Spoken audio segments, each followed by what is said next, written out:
Hey everyone, welcome back to the Martine's Musings podcast. I'm your host, MartineFelton, and today I have Victoria Shaw with me. She's an intuitive counselor and spiritual coach, and we're going to talk about all things intuitive and empath. So let me bring Victoria on. Hello, Victoria. Hi, Martine. How are you doing today? I'm doing really well. Thank you. Thank you for joining me. I know that we have been trying to do this for quite some I time. know. So I'm really happy that you were able to join me this evening. So I wanted to talk to you about intuition because you are an intuitive counselor and a spiritual coach. And as a spiritual coach and an intuitive counselor, what is it that you do with your clients? So, my background was as an academic psychologist. So I Mm-hmm. studied the mind and the brain and how people think and reasoning and memory. And then kind of took a break from doing that because I found that scientific approach, though I love it and I stand behind it, doing research just didn't light me up. It didn't light my fire. I was passionate about the same topics, but I didn't like the day-to-day of doing research. And I took some time off and I raised my family, but I kept feeling like there was something I was supposed to do. And finally I started to listen. And what I realized was I had this thing called intuition. I've been using it all along. I used it all the way through school. I used it all over through my life. Everything amazing that I ever experienced or did in my life was guided by my intuition. I just didn't know what it was or what it was called. Mm-hmm.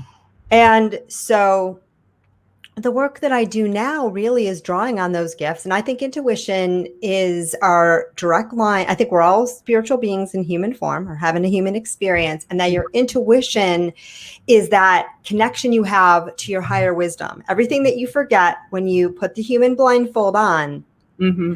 right?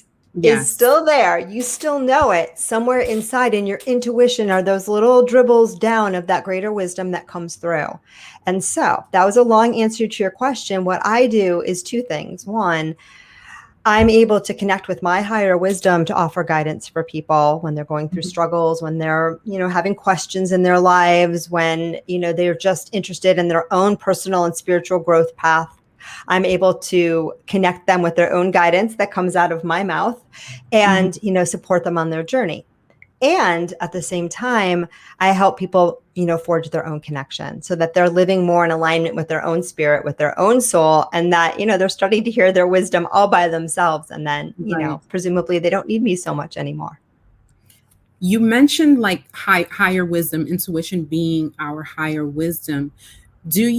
Is intuition the same as your soul speaking to you? Oh, that's a good question. So, there's so many different words out there. And I know intuition kind of replaced psychic a long time ago. Like I think a lot of people were, I'm a psychic, and then everyone thinks, oh, you're going to tell the future and read a crystal ball. So people started calling themselves intuitive. I think now people are getting tired of the word intuitive. And so we're looking for more, because what happens when you put anything out into the world, it gets misunderstood. So that's my way of saying, it's kind of has to do with words. I like to think intuition or, inner wisdom or inner guidance is your connection to your highest self. Right. But sometimes, because everything's just in the spiritual sense, there's just one thing. And, we're all a part of that. And it's like little drops of water in the ocean, right? Each drop is unique, but it's all ocean. Okay. And so on the way to connecting with your higher self, you might connect with spirit guides. You might connect with deceased loved ones. You might connect with the thoughts and feelings of other people. That's another, sort of extrasensory experience that sometimes people have. Right. But what I like to teach people is how to access their own inner wisdom, which is often about aligning with their higher self. So that is your soul or the spark of the divine that is individuated right now as you. Right.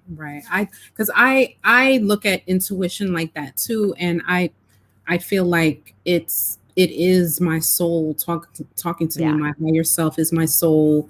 The message that I get from my higher self and my soul. I call that's my intuition kicking in. So Right. it's all, like you said, one thing, but so many different words that Yeah. people are Yeah. using for that one thing. Yeah. And I do think a lot of us too have a spiritual support team. So Yeah. you come into human form and you put the blindfold on and you have an obstacle course in front of you that you had a pretty good idea about before you came into human form, but you forgot what it looks like now Yeah. and you can't see it. And so I think that we have support both on the ground, meaning other human beings, but also in spirit form that help us navigate that obstacle course and help us remind us of our true nature, of our soul's true path, and what we're really doing here. And I think that the more we tap into our intuition, the more we can connect more directly with those higher sources of guidance as well. Yeah, definitely.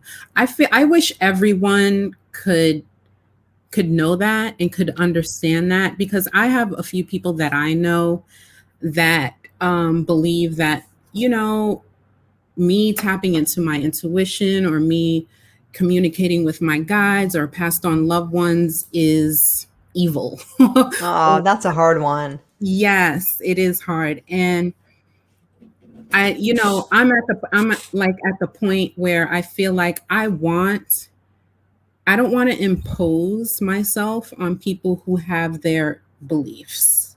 Do you Right. know what I mean? Mm-hmm. But at the same time, it's like, come on, you can't believe that just because it is not, you know, Jesus Christ, or, that it's evil.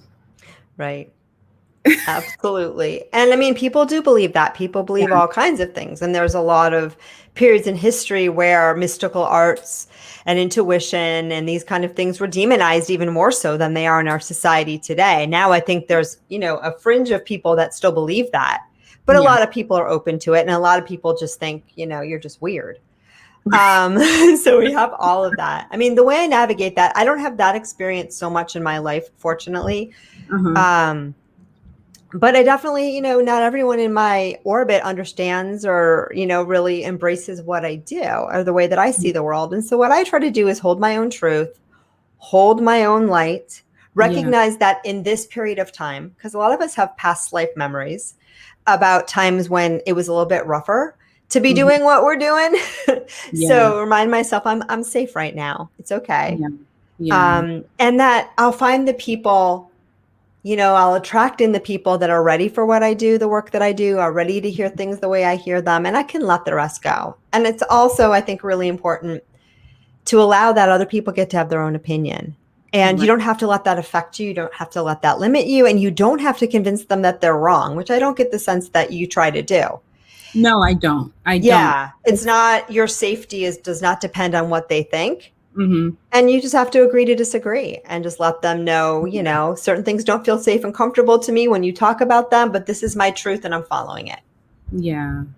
Yeah, for sure. How did you come into your gifts? How did you realize or kind of know that, hey, I have this gift and I can use it to help people?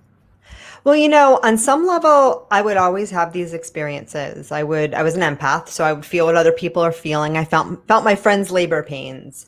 Mhm. Mhm. If my mom was sad, I would feel sad sometimes, and I would be like, so there was Mhm. some understanding that this was a thing, the empath thing. I don't think I had a real clear understanding. And when someone told me what empaths were and that I was one, it was a light bulb moment. Me too. Yeah, it really is. But there was some language around it in my family. Like, it was murky, but it was there. And I'd Yeah. had these experiences, that you couldn't explain. I had a friend have an emotional breakdown, and I knew. It took me a little bit to figure out who it was, but I remember I was a senior in college. I was sitting in my thesis carrel, finishing my thesis, and I knew someone that I loved was hurting and hurting bad. And I Mm. started calling people. I called my mom and it wasn't her. And then I called my best friend at the time and he said, "Oh my God, you called at the exact right moment. Here's what went down." Wow. And it was one of those feelings that was so strong, Martine, that I remember thinking either this is real or I'm going crazy Right. because it wasn't subtle. And Right. so I had experiences like that throughout my life. I didn't know what they were called. I didn't, I just kind of trusted it. I also kind of knew in my life whenever anything really good happened, it usually just happened. It wasn't anything that I did. It would just be like something would drop in my lap and it'd be like, oh, cool. So again, I think that's often how life works. And I understood it, but I didn't have the frame of reference to understanding, oh, that's my guidance. That's like flowing with the river of life. Yeah.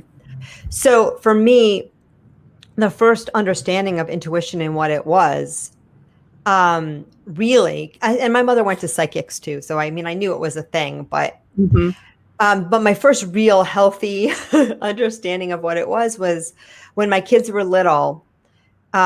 We found a kind of out of the box pediatrician, a holistic pediatrician. And he just started sending me, he was way more open to stuff than I was. And, when my kid had an ear infection, go to an acupuncturist, and the acupuncturist was like a medical intuitive. And, and so I started getting introduced to all of these different, more out of the box kinds of healers, and found that this kind of out of the box healing kind of worked, and found that their insights were way like above and beyond what anybody could do with their brains. Yeah. And that got me really curious. And then I also had all these people saying to me, you're very intuitive. You're very intuitive. You're very intuitive. What are you going to do about it? What are you going to do with this? And finally, I started to listen. Right. And then everything changed. Yeah, that's amazing. Because I kind of had a similar experience too, as far as being unaware of being an empath or even knowing what that was until a few years ago, really. And I remember thinking back retrospectively, that's what I was feeling like when I was in college, and I'd be in a party and I'd feel everybody would be having such a great time, and I would feel like crap. And I was always so jittery and nervous and feeling so much energy, but I couldn't explain what I was feeling, and I just needed to leave all the time. And I out of my friends, I was always the designated driver because I didn't like really partying. I didn't want to get like drink, and so I was always the one that stayed level-headed and drove, my friends home, because I never really felt good when I went to parties, and I didn't understand what that was. Right. Until I learned what an empath was and started becoming aware of all of that, absorbing people's energy. Yeah. And the parties that you went to in college, there was some pretty big energy.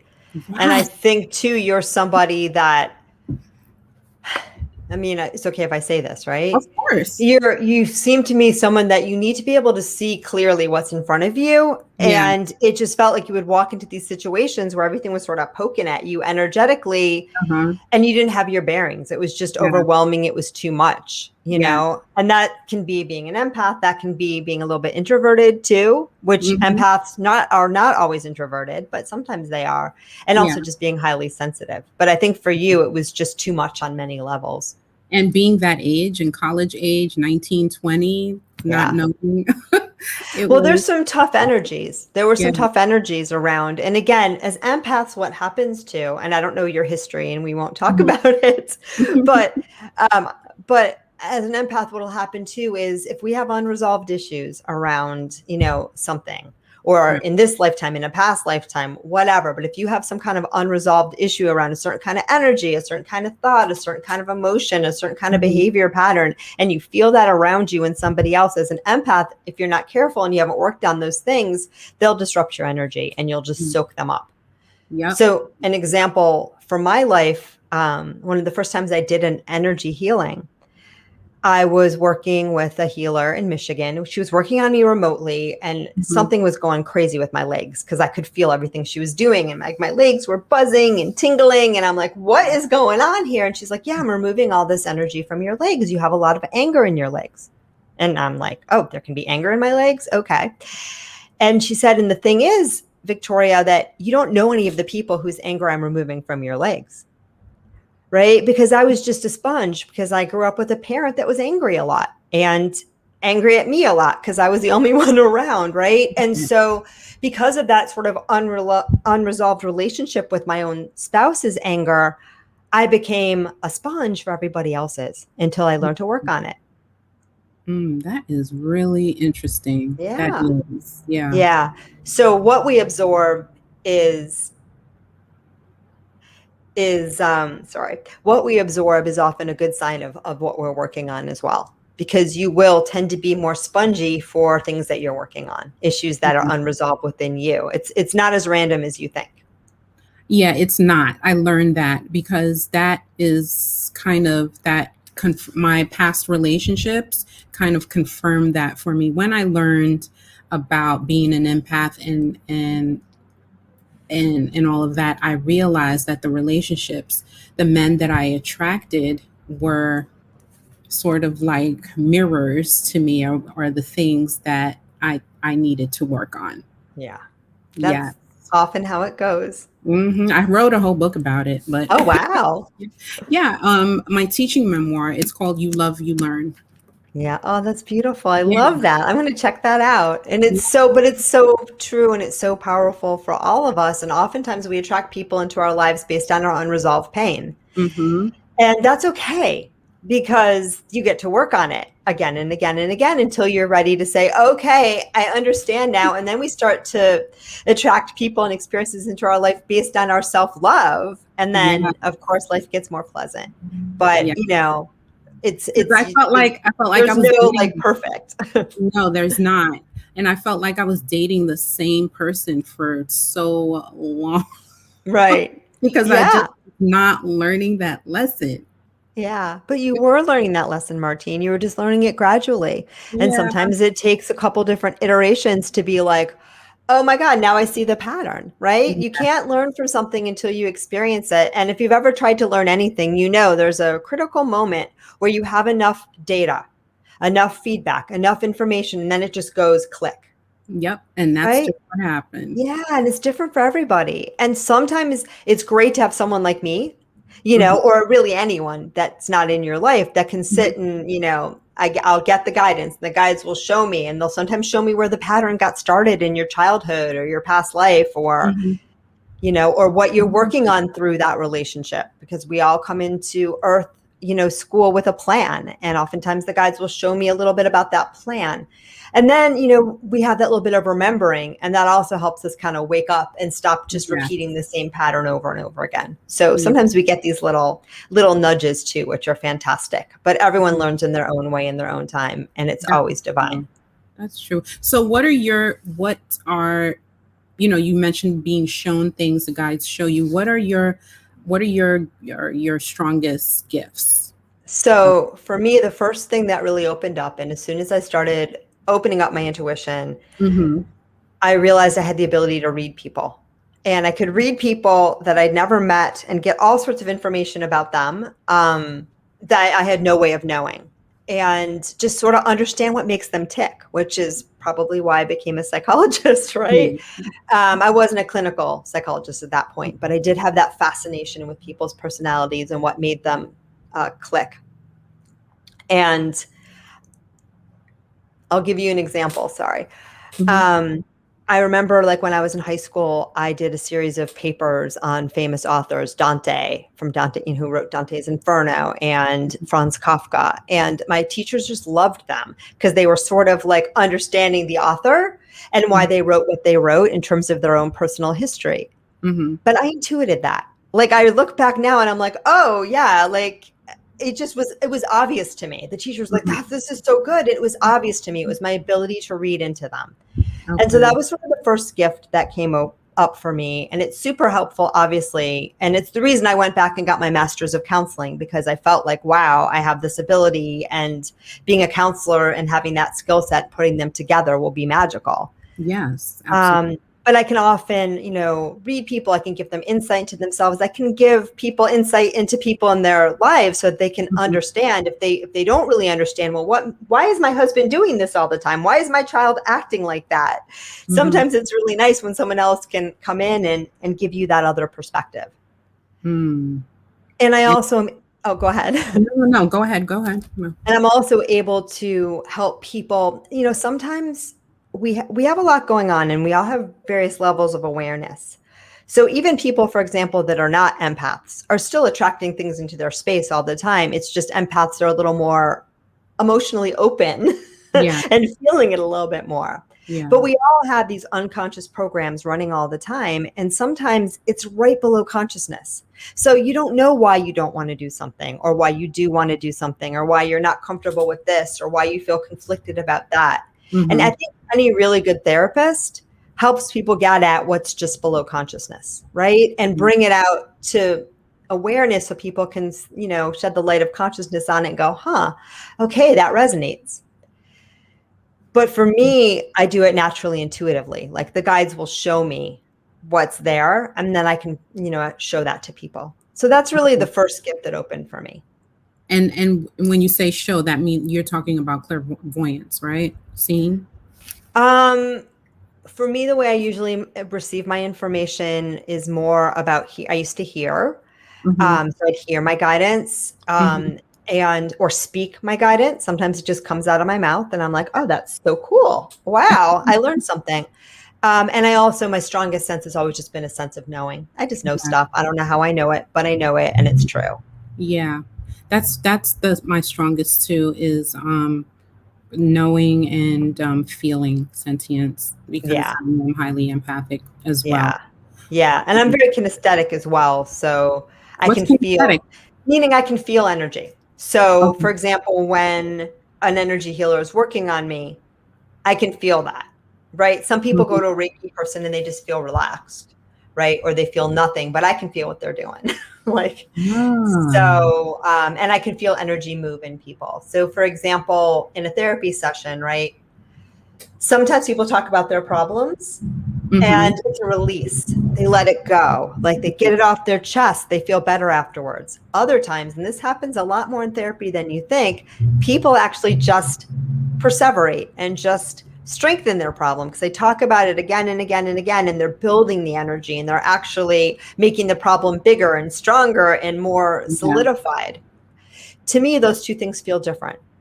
And so I can immediately tell when someone's stuck in their story or when someone's having an aha, all right, I got this out, I feel better.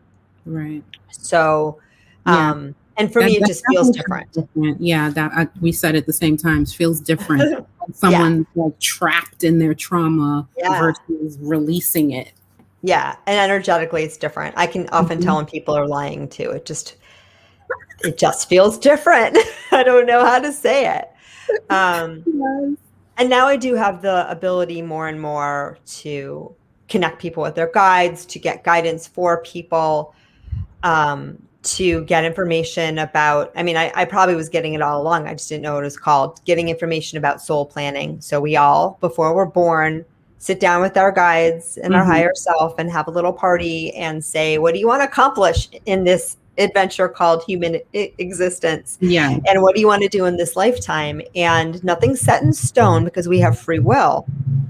But what happens is you get a rough plan and you see, and this is hard for the human brain to understand, but you see all the possibilities, which are infinite, which is why the human brain can't do it very well, because the human brain is not infinite. Right. But you see all the different permutations and probabilities, and then you hop into that body and you try it out from the other end. And so I can often, when someone's having a struggle or having an experience or wanting to do something, I can often get information about where that fits into their life's plan and sometimes nudge them back in the direction of getting what they came here to do. So they save themselves a lot more a blindfolded trial and error of bumping into things and banging their toes and until they're finally, bruised and they're finally ready to sit down and hear the guidance for themselves, which is fine too, because we learn in different ways. And sometimes people come to me when they're already pretty banged up and they're just like, okay, I don't even know what the heck you do, but I'm ready for anything. And that's fine too.